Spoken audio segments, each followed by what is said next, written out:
Credit cards. Credit card debt continues to reach record highs. $1 trillion. Collectively, Americans owe more on credit cards than ever before. Long before credit cards lined your wallet or were even digitized into your phone, there was something called the Diners Club card. And this payment card started in 1949 by a man named Frank X. McNamara. And the Diners Club was the first real payments club card in the world. And it allowed holders to get at restaurants on credit and be able to pay their bills off later at the end of each month. But it wasn't a true credit card like the ones we know today. Instead, it was a charge card, and it was the first of its kind to not only thrive but be successful and survive.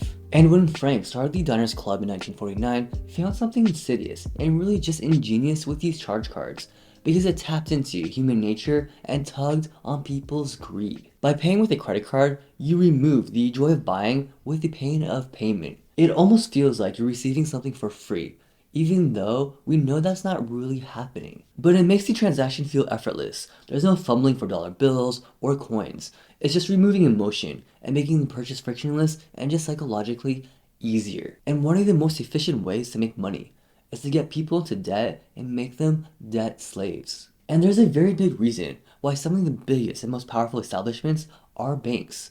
And that's because all you have to do is hand someone money and attach an interest rate, and literally that's it. There's no fulfillment process. There's no manufacturing or even shipping a product to your customer. All you have to do is sit back and let the people holding your debt pay off the loan, or not. In the best case scenario, you would actually want people to take out incredibly large loans, like mortgages on houses and loans on cars that they'll spend the majority of their life paying for. And even better, you would want them to have an extremely high interest rate so that they can never ever pay off their loan to further trap people forever. And credit cards are the easiest way for people to bury themselves in debt. It's the very same psychology and mindset that traps people into larger than life loans with houses, but just for everyday purchases like that TV you got on Black Friday for that supposedly great deal. And if you look at your credit card, it's just a simple piece of plastic with some numbers on it, but with just one purchase that you can't afford and that you put off later. Before you know it, you're racking up so much debt that you can barely afford to pay off the interest every month. And that's how they make their money. And today, the average American adult has 4 credit cards with an average balance of over $7,000 and 1.17 trillion across the nation, while credit card companies brought in over $25 billion just from interest. And that's how credit cards became modern day loan sharks.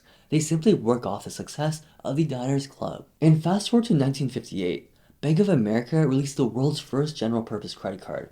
They called it just a bank card because there was no magnetic strip back then or the technology to track any of your purchases. And from this bank card, Bank of America lost millions back then because credit card fraud was extremely easy. But even despite losing millions, they were able to establish a strong customer base, so much so that they became popular in 1996 as a way to pay, and they started licensing to other banks. And in the 70s, a merger resulted in the creation of Visa. And by the 80s, most credit cards had a magnetic strip which opened the floodgates for more and more banks to start offering their customers credit cards. Banks loved it and people loved it. They could spend money that wasn't theirs and rack up debt, and the business model was a huge success. But there was just one last piece missing, and that was profit. At the time, credit cards only charged 4 to 5% in interest compared to today's averages of around 22%. And sure, banks made a respectable amount off of the interest they were charging, but like always, it is never enough. Most were actually legally barred from raising interest rates past a certain level, so they needed a way to charge people more to rake in more money. They needed a new tool to make people think they were buying things for free. And by the 80s and 90s, most states in the US had regulations that prevented interest rates from being raised. But one state in particular, South Dakota, eliminated the upper limit on credit card interest rates. South Dakota had been cash-strapped for decades, and charging more interest was their way to avoid bankruptcy. And it was a win-win.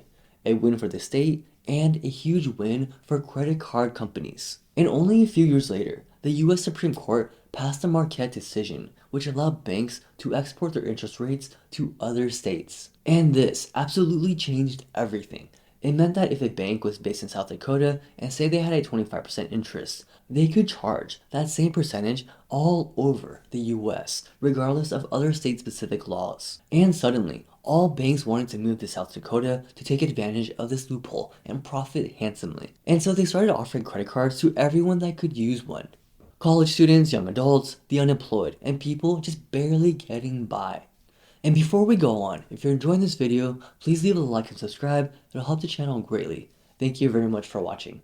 And if you are a particularly risky individual, you just have to pay a very high interest rate which would trap you for the rest of your life. And it got to the point where Citibank became one of the most profitable banks in the world. And in the early 2000s, the Supreme Court passed a bill called Smiley, which removed regulations on fees and interest, which gave banks full power and free reign to rake in as much money as possible. 5% interest rates became 35 or even 36%.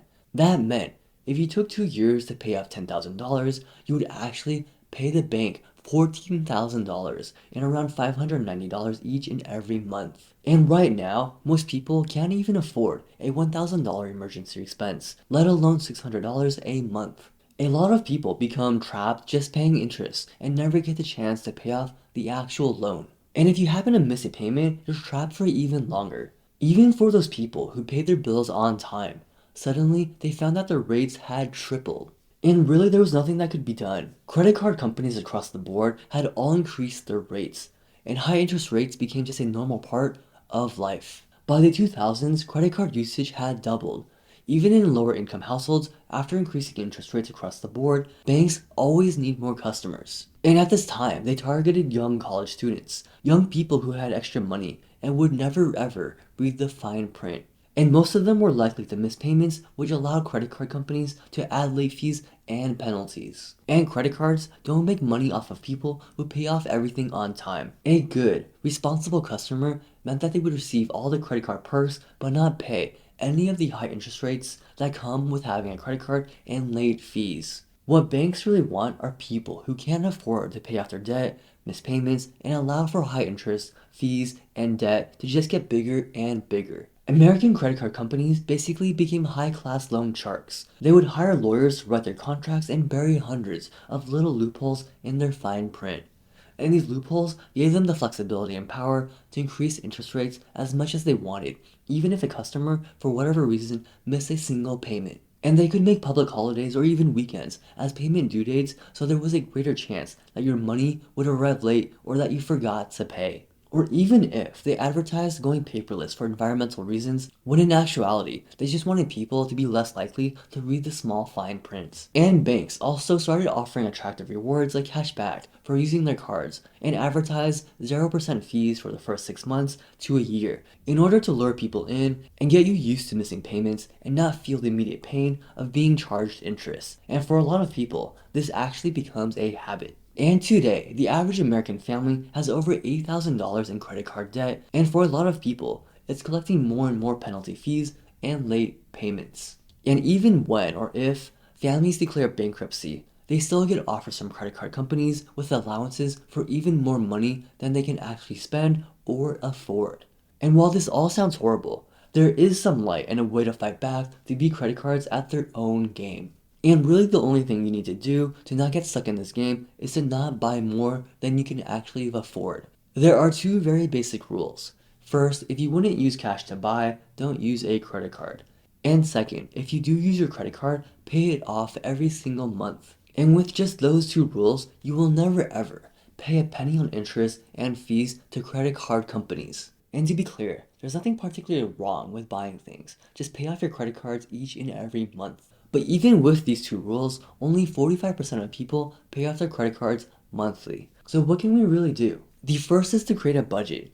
A good common rule is to follow the 50-30-20 rule, where 50% of your income goes to your needs, like your bills, groceries, and utilities. 30% to your wants, such as your hobbies, Netflix subscriptions, and treating yourself at the restaurant downtown. And finally, 20% to your savings, such as your emergency fund, retirement account, or for investing. The idea of this is that not only will you have enough money to pay off your debt each month, is that you have the flexibility. Maybe you only spend 40% of your income on your needs. That means you can reallocate 10% to your other 2 categories. And another helpful tip is to automate your payments. Setting autopay for your full balance means that you can avoid late fees and accumulating interest. And if automation isn't an option, then set reminders for your due dates. And if you need to, pay your balance more than once a month. Making weekly payments more manageable, smaller, and more frequent can reduce your balance faster. And using your bonuses, tax refunds, or that $20 you found in that couch cushion to pay towards your credit card balance. So think of credit cards as a tool. On one hand, there's high interest rates and a life full of debt. But on the other hand, when used responsibly, credit cards can unlock benefits and opportunities. The key is to maximize the usefulness of credit cards by paying off the balance in full each and every month. And if you do that, you can enjoy the secondary benefits like lounge access, exclusive events, or concierge services. Credit cards should be used as a tool and not a crutch or something to lean on. They should be something that you use to improve your life instead of letting it burden you. So pay off your balance each and every month to keep you interest free and avoid becoming a slave to debt. And do you know what else prevents a lot of people from making their monthly payments?